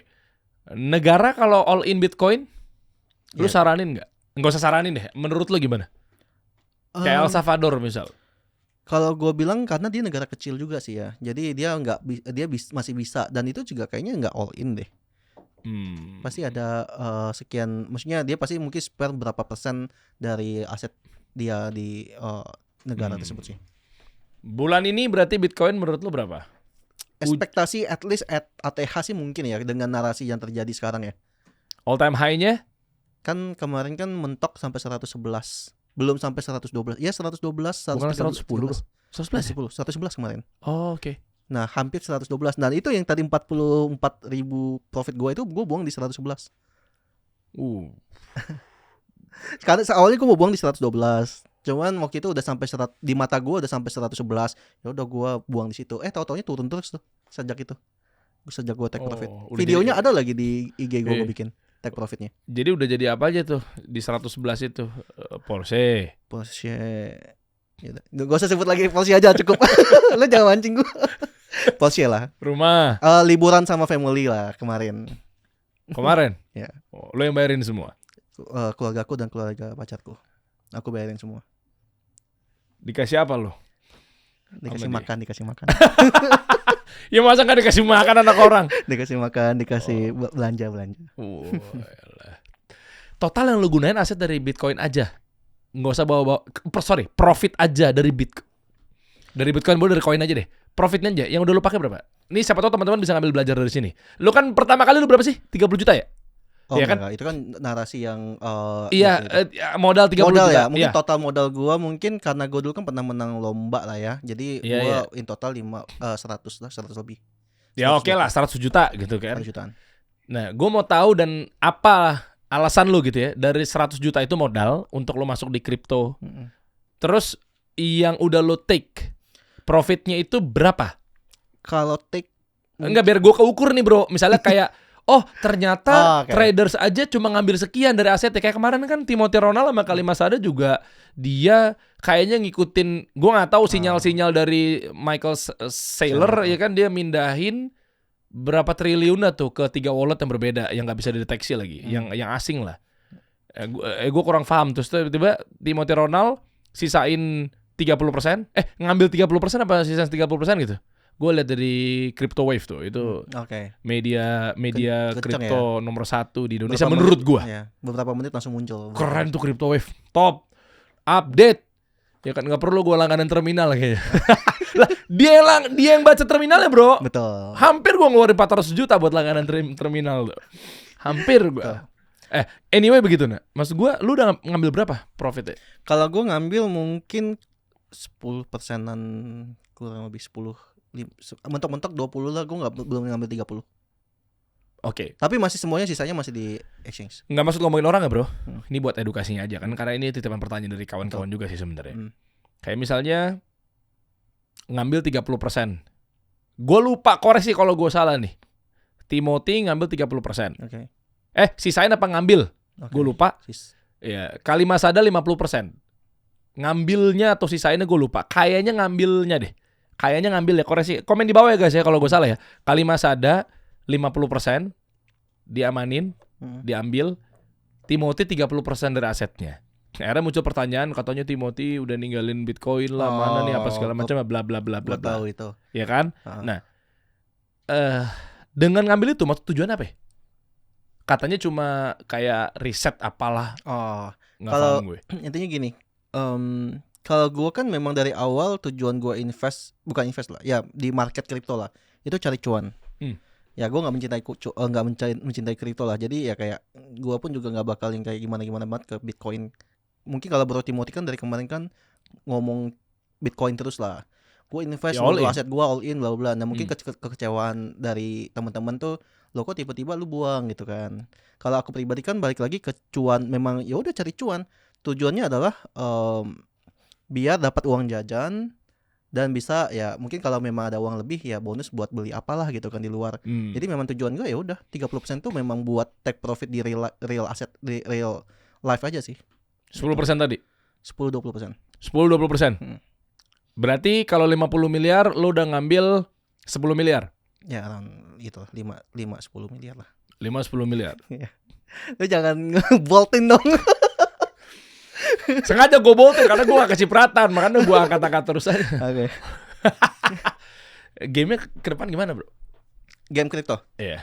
Kalau aku pribadi ya, aku selalu ingetin ke teman-teman sih, kalau lu ngerasakan sekarang kan Bitcoin udah naik dari 76, 74 ke sekitar 100. Udah ATH lah malah ya, ini all time high. Kalau gue pribadi, seseorang yang gue mencari cuan dari probabilitas lah. Dan menurut gue kayak, kenapa sih kayak gue udah lumayan cuannya, gue nggak bersabar lagi nanti nunggu pas di market koreksi gitu loh. Market koreksi yang literally koreksi yang lumayan gitu kan. Di berapa koreksinya kira-kira? 30% turun? Ya mungkin 30% kalau gue expecting bisa aja mungkin di 120. 120 ribu? Mungkin. Maksudnya mentoknya di sana? Kalau aku pribadi rasa bersyukurku targetnya mentok di situ. Habis itu ke bawah? Ya Berapa? mungkin di 80-90. Oh ke situ lagi? Bisa aja. Karena apa sih? Ya kalau sampai ada, ya maksudnya gini bro, aku sih so far tidak melihat bakal bisa turun. Makanya aku sebenarnya bilang S&P aja ATH terus, nggak ada sentimen bad news gitu kan. Cuman kan dari 2021 shit happen tuh ya ada aja gitu loh. Luna, terus FTX tiba-tiba, terus kayak tarif. Mantap. Nggak ada. Jangan lu sebut, itu bukan kejadian. Itu koin. Dia nggak bisa digocek, dia pinter dia. Terus kalau kita ngomongin juga sempat yang kayak Ukraine sama Rusia dulu kan, itu juga market yang start market koreksi. Terus kita ngomongin Israel sama Israel juga yang pas awal sebelumnya itu, dan Iran gitu kan. Kan hal-hal kayak gitu kan kita mungkin bilangnya kayak itu impulsive bad news yang kita nggak bisa ukur. Dan bukan berarti dengan turun 30% itu aku berespek bakal ada bad news yang jelek yang aku mungkin kayak perang atau apalah, enggak mengharapkan. Cuman ya udah dengan profit yang ada nikmatin dulu lah. Dan nikmatin dulu yang aku terutama khususnya untuk aku ya. Ya udah family time. Karena kan pas di momen kemarin jujur gua tuh hampir family time gua tuh berkurang banyak. Lihat HP terus misalnya gitu kan. Terus juga kayak dikit-dikit lagi makan lihat HP gitu kan. Ya resiko traders begitu bro. Nah tapi ada momen yang dimana ketika lu harus tahu kapan lu rest. Kalau gue pribadi gitu, karena gue pingin ya udah nikmatin aja dulu, nikmatin ya tiap hari masa lu kerja gitu loh. Kayak kalau aku pribadi ya gitu. Jadi resiko traders betul, dan toh lagian aku udah lebih dari cukup kok. Oke. Berarti kalau ngomonginnya tren masih bagus banget. Tren lagi naik-naiknya nih, lagi bullish-bullishnya. Bullish. Di luar dari tiba-tiba perang ya. Ya. Kita di luar kuasa kita nggak paham. Tapi maksudnya gua nggak tahu dari gejolak-gejolak ini semua itu lagi bagus sampai Kalau gue pribadi, gue cuma mengukur karena ada ini kan kayak event news dari Oh, ya? makro gitu kan. Paling bulan depan kurang lebih bulan ini bulan depan. Kayak contohnya bulan ini atau Oke. ya itu sih. Bro, boleh kasih teknis sebentar nggak sih bro? Tekniknya, strateginya kayak misalnya mereka sebenarnya masuk tuh entry itu pada saat di jam berapa gitu-gitu ada nggak sih bro? Mungkin aku kalau ngomongin jam ya, Heeh. sebenarnya kayak jam 9 jam 8.30 lah. Itu kan biasanya kan Ini pagi apa malam nih? malam. Oh, 19.30. Kita pakai ini Ya. aja bro, 8.30 sampai pagi 19.30. 19. Oke, enggak Pengumuman. 20.30. 20.30 Ya. sama 19.30 tuh bedanya apa? Enggak 20.30 biasanya 20.30 tuh biasanya dari sisi market dari US. US buka gitu kan. Itu rame kan. Berita Berita 19.30. mungkin beda lah. 19.30 kadang kan tergantung jadwal FOMC atau apa kan. Bahkan kadang kan kalau interest rate jam 1 malam. Oh iya, Ya. tapi kalau FMC kan dia tiap bulan cuma sekali kan? Betul. Makanya kalau lu tanya soal data-data yang keluar, lu harus buka mungkin di investing.com economic calendar supaya lu tahu jadwalnya jam berapa. Nah, tapi kalau kita ngomongin ya hampir tiap hari kan mungkin jam 9 and then biasanya jam 3 itu closing 4 jam kan. Terus jam 7 pagi itu kan daily candlestick closing. Jam 7 pagi Oke. WIB. Gua belum paham sih sejujurnya. Tapi berarti kalau mau masuk tuh pas lagi di bawah tuh di bawah jam berapa? Dibikin bearish to market. Nggak ada jam sih bro. Nggak ada jam. anyway. Lah Karena sekarang misalnya lagi di pucuk lu masuk aja. No. I mean kan Anggaplah baru nih UMKM nih. Gue masuk nih. Gitu loh maksud gue bro. Oke. Kalau gue mungkin saranin ya pertama mungkin lu tapi gini bro, gue berharap sih UMKM pelajari dulu sih tentang kripto. Iya, oke lah. Ini Ya. anggaplah udah menengah deh. Udah Oke. menengah. Gue bener-bener gak paham nih Nah. maksudnya. Makanya gue mau nanya nih. Gue mewakili mereka. Mungkin kalau lu ngomongin boleh di setiap minggu kali ya. Let's say Sabtu Minggu itu kan marketnya kan lagi Oh bukan tiap hari. ya tiap hari juga kan lumayan capek ya kalau tiap hari ini kan beli kan. Tiap hari 100.000, tiap hari 100.000. Mending ya tiap minggu at least atau tiap bulan. Gaya lu gimana kalau ceritanya lu jadi yang baru memulai? Tapi udah ngerti ilmu maksud gue. Ya, Biar mungkin mereka nggak hati-hati, biar mereka nggak serampangan. kalau lu tanya mereka udah ngerti sedikit, at least lu lihat aja di market. Market lagi naik atau turun. Apapun harinya. Hari-hari Apapun ngaruh nggak hari sih? itu. Hari-hari enggak ngaruh. Nggak ngaruh. Kalau gue Senin pribadi gimana? Selasa nggak gimana? ngaruh. Kalau gue pribadi justru lebih baik untuk UMKM ya. Lu tiap market koreksi itu cicinnya pas di situ. Nggak tahu hari apa bebas. Nggak, ya mungkin gini bro. Pertama lu siapin budget untuk yang memang kalau terjadi koreksi. Kedua, lu siapin budget mungkin kalau tidak terjadi koreksi tiap hari apa mungkin di Sabtu Minggu lah lu. Kenapa Sabtu Minggu? Karena closing weekly besoknya kan. Weekly candlestick. Iya. Berarti kalau nggak Sabtu Minggu. Ya, dan itu marketnya biasanya lebih low volatile. Gitu. Oke. Seninnya kan lagi Biasanya Senin fresh. tuh jam 7 pagi sih biasanya sih itu closing daily weekly ya. Jadi kalau mau ya masuknya di situ. boleh. Ya, antara closing candlestick atau pas open candlestick itu boleh. Closing Daily weekly. berarti turun ya maksudnya? Closing tuh intinya closing tuh adalah jam penutupan satu candlestick di weekly. Oke. Sampai dia perpindahan berikutnya. Oke. Berarti saran lu di hari Minggu. Minggu atau Senin. Minggu itu kan berarti penutupan Minggu dini hari. dini hari. Senin dini hari. Senin dini hari. Ya. Berarti Senin jam 7 pagi. Ya, itu jam 7 pagi itu udah pasti Senin itu closing. Berarti kita masuk situ. Ya, lu boleh Dan di situ.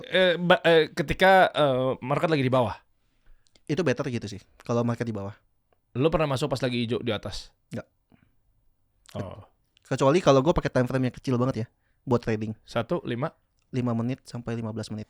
Oh enggak, 1 juga. 1 menit tuh terlalu noise. Gue lagi nggak main Scalping. bukan lagi main binary option bro. Kesebut juga ya. Lagi nggak main di situ ya. Ya. Emang bukan itu kan. Ya, Jadi betul. nggak 1 menit. Dan kayaknya 1 menit juga belum terkonfirmasi ya bro ya. Betul, terlalu banyak noise di sana. Jadi jantung mau copot. Oh ya, dan penting 5 menit. Karena 1 menit tuh kadang bruk ke atas gitu. Gua enggak. Jadi 5 menit. 5 menit minimum, very minimum. Memastikan konfirmasi tuh lu pakai time frame berapa? Konfirmasi itu kan sebenarnya kita lihat tergantung time frame dong. Ya anggaplah naik nih, turun nih gitu. Gini, balik lagi. Setiap time frame itu menunjukkan analisa lu buat berapa lama. Let's say kalau kita ngomongin 1 bulan, berarti lu biasanya untuk tahunan Ya. analisanya. Berarti kan lu tunggu closingnya di monthly dong. Oke. Nah, kalau weekly berarti lu untuk yang biasanya berbulan-bulanan. Nah, baik lagi lu analisanya lu buat short term atau long term. Anggaplah mingguan. Mingguan berarti lu bisa pakai daily candlestick. Berarti setiap jam 7 pagi. Setiap jam 7 pagi. Pakai daily Berarti candlestick. tulisannya 1D. One 1 day. day. 1D. 1 day. Kalau 1H 1 hour itu Iya, 1 maksudnya jam untuk itu apa? untuk 24 jam sampai 2 hari. 1 jam 24 jam lah. keukur tuh. Hmm. Lu? Kalau gue biasanya kalau untuk trading scalping atau untuk intraday, gue pakai 1 hour sampai 4 jam. Oh, even 15 menit juga nggak lu pakai ya? Itu kalau gue fast trade. Let's say cuman untuk trading 1 sampai 2 jam 3 Emang jam. lu ada yang begitu juga? Ada kadang. Contohnya kalau gue misalnya ngambil riding the wave lah. Riding the wave yang lagi naik-naiknya terus dikasih koreksi, itu gue ambil paling gue ngambil 1% 2% pakai futures. Tapi bisa cuan. Mendingan So far cuan. emang iya. Tapi poinnya ada cut loss juga, cuman ya itu fast rate-nya gitu 1%. Lebih bagus yang nunggu gitu atau yang main cepet-cepet gitu? Lebih better main time frame gede sih, karena jantung anak-anak itu kadang nggak kuat bro. Kan capek ya, lu open posisi aja lu udah keluarin energi bro. Wah naik nggak nih, di bawah minus dikit, wah deg gitu kan biasanya. Kayak judi dong. Oh Nah, beda ya. Sorry, tapi baliknya lebih ke arah mental. Kayak kita ngomongin kayak lu beli Bitcoin lah, kan 100.000 turun sampai 70.000. Ya kan lu juga kena mental kan, yang spot. Oh iya. Ya sama lah, momennya kurang lebih gitu. Cuman karena features main time frame lebih pendek, jadi lebih cepat kan, lebih berasa banget. Soalnya beda ya, ketika time frame-nya 15 menit, seakan-akan bikin panik nih.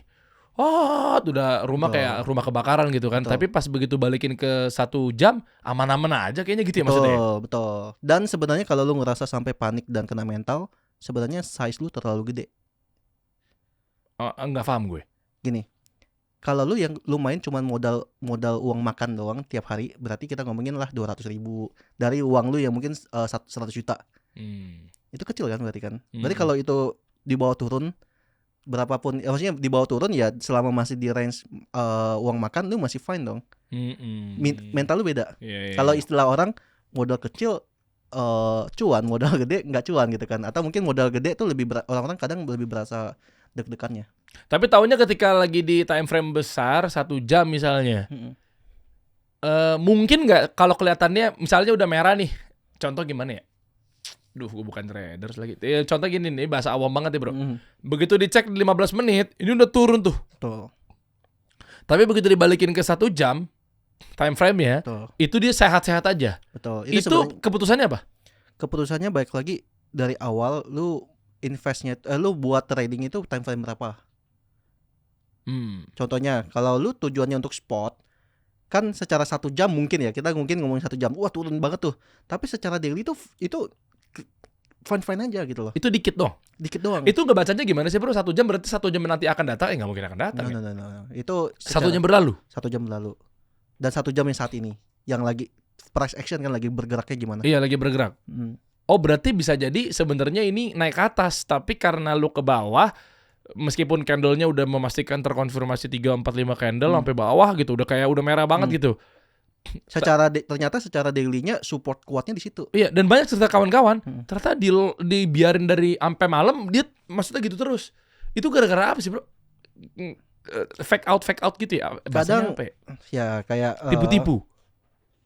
Ya mungkin bukan tipu-tipu ya, kalau gue bilangnya itu karena candlenya belum closing, atau kadang market dibikin bersih, dikenain dulu SL-nya, habis itu dia baru supaya terbangnya naik gampang. Oh, maksud lo ini permainan mafia besar untuk ngancurin retail, biar retail kena SL, habis itu dia nyarok dari bawah. Ya, enggak nyarok dari bawah sih, supaya terbangnya lebih, supaya orang-orangnya ada fresh money lagi masuk.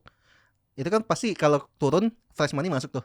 Ya. Menstimulus kalau kita ngomongin kan. And then di lain hal, orang-orang yang udah kena stop loss tuh udah males, gitu. Abis itu dinaikin lebih gampang gitu. Contohnya kayak semalam kemarin kalau nggak salah diturun sampai 105.000, tiba-tiba dinaikin pumping sampai 109.000 kan. Oh iya. Ya itu baru 24 jam yang lalu. Iya. Itu tuh hati-hati tuh kalau ketiduran ya. Ya. Gue sebelum tidur ngelihat, turun. Turun. Ya kan? Terus agak-agak sayup-sayup, nunggu-nunggu ngantuk apa segala macam ya. Tiba-tiba pumping. Tiba-tiba dang. Terus gue langsung berpikir, ini kesian juga ya. Betul, ya kena SM. Iya kan gue pelajari ya kayak gini-gini. Kami di makro juga ngelihat dari segala hal meskipun kita bukan praktisi yang secara teknis gitu ya. Kita tahu buat bahan. Ya orang media lah bro. Betul. Ya kita mau ngajak ngobrol orang kalau kita nggak paham gimana gitu ya. Betul. Terus gue istighfar dalam hati.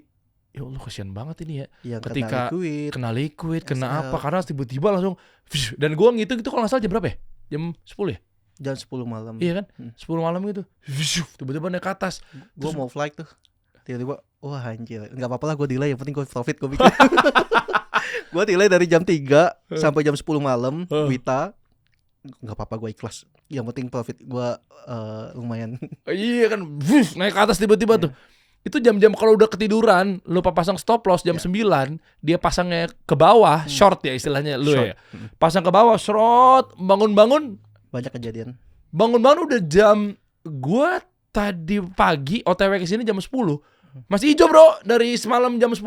Tuh. Idih. Tapi ternyata sempat dibawa turun dulu juga kan. Oh gua nggak ngamatin. Iya kali itu ya. pagi-pagi lah, pas pagi. Oh iya. Gua Kita agak ngomong. agak begini, ya bener. Iya kan. Gue ngeliatin ini kali yang bikin intinya makanya jangan terlalu oversize. Gue selalu bilang sih kalau lu misalnya di feature ya, lu punya 100 sejuta lah kita ngomongin. Lu cuma boleh main 5% bro. Karena kan lu pakai sistem ngutang kan, lu pakai pengkali kan. Kalau gue bilang biasanya 5% aja. Jadi lu main 5 juta aja. Bukannya bahaya kalau pakai margin kecil? Enggak. Lu pakai margin kecil doang dari total yang lu punya. Jadi supaya iya kan misalnya 100 juta. juga. Berarti lu biar gampang hitung ya 100 juta. Berarti lu coba trade itu di 10%. 5%. 5%. Terus yang bikin katanya lebih fatal katanya margin kecil lebih bahaya dibanding margin besar? Enggak ada. Itu yang mana? Itu hanya leverage. Itu enggak bro. Jadi sebenarnya enggak bahaya lu even lu justru lu masih kecil margin. Karena leverage-nya yang nggak boleh kegedean. Oh leverage-nya ya. Cuman gini, leverage gede kalau cuma main $1 nggak berasa juga kan kalau 100 juta. Nggak ada. Kadang tuh orang cuma pamer persentase doang bro. Tapi nggak kasih lihat profitnya berapa. Makanya ada kadang yang cuma $1 doang. Buat flexing. Makanya gue pon foto. Oh gue cuma 100% doang naik tapi 10.000. Oh wow. Kayak gitu-gitu. Ya. Sekali lagi ini bukan saran untuk mengajak kalian untuk kesini karena sengaja gue gali dari sini. Ya itu biar lo tahu mana resikonya, mana bahayanya, mana baiknya dan seterusnya. Untuk yang detailnya di luar dari apapun itu bentuknya itu kan di luar kapasitas gue ya. Silakan tanyakan yang bersangkutan karena memang gue hanya menanyakan teknisnya saja. Jadi jangan tiba-tiba kayak bang yang lo bahas ini adalah judi. Woi. Hati-hati nih, kalau tiba-tiba bukan judi lu bahaya juga ya. Cuman sama ini gue nggak tahu ya, mungkin ini yang lu lebih tahu. Kan features itu kan minjam-meminjam. Dari hukum agama mungkin. Sekarang gue lagi dipojokin lagi nih ya. Nanya fatwa lagi, gue siapa bro? Tapi intinya gue nggak bisa langsung. Satu gue bukan ustadz. Okay. Dua gue belum dalemin. Gue dalemin karena kebutuhan buat jurnalistik aja ya. Ngobrol kebutuhan audiens apa segala macam. Dan yang ketiga adalah gue nggak tahu skema aslinya tuh kayak misalnya contoh betul memang ada istilahnya ijon apa ya ijonnya lu kayak gue mau beli telur ayam lu iya minjem terus lu memprediksi juga bahwa kayak ini bakal naik, jadi ayam yang bagus nih dijual ya padahal masih sifatnya telur ya. Nah terus yang kedua tadi ada pinjam meminjam utang gue agak bingung tuh utang. Kalau untung bareng-bareng, kalau cuan gue doang yang bonyok. Sebenarnya kalau di Islam bro, untung sama-sama, rugi sama-sama. Sama nggak rugi sama-sama, untung sama-sama? Nggak, pasti ada yang dirugikan. Tuh. Terus yang berikutnya di-convert jadi utang.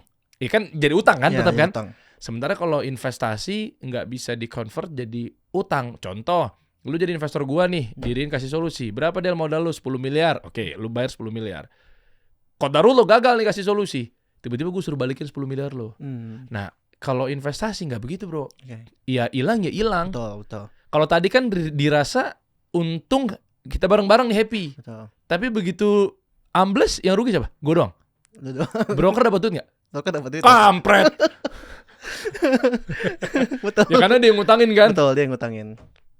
Nah, itu kayak I see, gitu-gitu I see. tuh. Gua silakan lah tuh Ya, tapi ya ustadz lah yang menilai. betul. Karena gue nggak berani ngasih fatwa. Mungkin gue Betul. tahu sedikit banyak Setuju. fatwa, tapi gue nggak berani ngasih fatwa karena Betul. biarkan kapasitasnya ustadz ya. Setuju. Untuk dari muslim. Ada yang mau tambahin lagi bro? Nggak ada kayaknya. Alright. Untuk detailnya lu bisa buka di Kejo, Kevin, Jonathan. Wah, ini dia nih. Gue ngeliat lo yang video lo yang mana ya? Yang kemarin yang rata kanan mana ya bro? Ada yang lu bilang rata kanan tuh gue dapat istilahnya dari lu. Kanan, ya. Rata kanan ini kan orang-orang yang nggak ngerti kan. Pokoknya wah lagi bagus nih rata kanan, leverage full, Betul. margin full. Set Liquid. hilang, liquid, set mangkal lampu merah bengong. Stres. Banyak bro yang DM gue yang kayak gitu, yang kayak wah gue habis tot banyak banget nih gitu. Habis itu mereka trauma. Gue masih punya sisa uang segini, bisa nggak dibalikin Ya, kayak gitu? kasihan. Kadang mereka malah justru mau lagi gitu loh, tapi cari dari tempat yang lain gitu. Kayak misalnya kenanya di aset yang lain gitu kan. Apa sih gara-gara koin-koin nggak jelas ya? No, kadang memang karena memang orang-orangnya sih bro. Ada yang kemarin lagi viral tuh Aldan. Dia kena di koin apa gitu? Nggak tahu, gue sebut lu. aja ada Om, ada ada Manta. Enggak. Bukan mantap. Bukan. Oke. Dia pokoknya boncos abis. Dia 50 kali. Mm-mm. Terus exchange-nya nggak jelas. Kalau nggak salah katanya kena penipuan deh. Tapi memang jujur Bukan banyak dianya. banget exchange yang palsu bro. Tuh, ya kan? Makanya harus hati-hati. Jadi saran lu? Saran gue ya lu cari yang memang exchange yang memang sudah, kayak contohnya gue kan selalu cek, gue pakai exchange itu cuma yang top 3-5 doang yang di dunia. Lokal ada lu pakai? Ada, tapi nggak gue tradingin, gue cuma untuk tarik biasanya. Berarti tolak ukurnya adalah legalitas ya berarti ya. Legalitas. Lo harus ada diawasi oleh OJK Ya itu better. dan juga Bapepti, Betul. legalnya oke gitu ya. Kepantau. Abis itu apa lagi ya? Mungkin lu lihat juga secara global itu yang mana yang paling, kalau gue kan by trading volume. Ketika trading volume paling gede, berarti kan kita ngomongin semua orang pada pakai yang itu kan di dunia. Oke, gitu. iya sih ya. Kalau di lokal yang gue baru tahu ya, nggak maksud gue nggak dibayar apapun, tapi yang gue baru tahu yang paling lengkap izin-izinnya baru thrift. Ya, termasuk ada feature sih. Ya, ada feature-nya juga kan. Iya, itu yang baru gue tahu. Ya, gue nggak dibayar sama Ray nih ya, Bapak Ray gue nggak. Tapi menurut gue yang paling lengkap sih thrift. Baru gue tahu. Kalau yang lain silakan kasih tahu gue ya. Karena setahu gue yang lain juga banyak yang belum punya feature sih. Oh, Banyak yang belum punya. nice thrift. Itu sih kalau dari. Oke lah bro, nanti update lagi bro ya. Sip. Mantap. Wih, balik-balik udah 100-200 miliar nih kayaknya deh. Belum, lihat dulu. Coba dong. Kita ngobrol. Ini real ya. Kita nggak setting-setting nih. Ini real lo ya. Coba gue lihat. Tadi berapa ya? Aduh lupa lagi gue. Hampir 280. Tadi kan kita ngomong sebelum pertama kali 271. Ini udah 279, hampir 280. Gue kayaknya 300 gue close dah. Tapi bagus, dia nggak greedy, dia nggak tamak gede deh. Ya, gue memang udah plan gue 300 tuh gue mau TP banyak. Ngobrol 9.000 bro. 8.000, 9.000. Iya 10.000. 9.000 tadi 10.000 ya berarti kan? Kan sebelumnya ada 1.000 lagi tuh. Betul. 10.000. 10.000 berapa? 160 juta. 165. 165 juta. Ngobrol sama gue gini, iya kan? Gua AdSense gue nggak seberapa, lo duduk doang 165 juta lo sehari. Tapi lu mau lihat gak daily gue? Apa lagi? Today profitnya. Hari ini 34.000. 400-an. 34.400. Hari ini berarti berapa tuh lo duit? 400 lah. 500 juta sehari. Sehari. Nah, gue open juga lagi di public. Kevin Buffett. Enggak. Gue bukan investor bro. Oh iya lu bukan investor ya. Trader siapa sih di sini? Nggak tahu juga lah. Gue kejo lah. Kita kasih solusi.